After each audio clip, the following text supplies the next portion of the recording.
first. And Swipe is the subtitle is the science behind why we don't finish what we start. And so Swipe started out as a business book. So Tracy Malett, my co-author, he's an organizational psychologist, and he was a ghostwriting client. And I ghosted two books for him about employee engagement. That is what his company does. He's got a very successful consulting firm out in Utah, and they work with employers trying to help get their people engaged in their jobs and keep them engaged in their jobs and keep them in the house, keep them from leaving. And we wrote two books on the employers side. What could employers do to do this?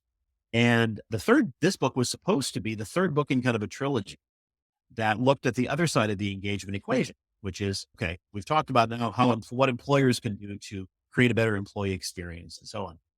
Now, third book, maybe it needs to be about how do you get employees to choose to engage? So as we were working on this during the early days of COVID in early 2020, we came up with this concept of the swipe, which was, of course, not surprisingly, based on the idea of swiping in a smartphone, Tinder, but also anything you're swiping on your screen, just natural action. And we realized that was the shorthand for what technology had taught us to do, which is to reality switch. That's what we call it, reality switching, where you're having a digital experience. You decide you don't like it. It's uncomfortable. It's discouraging.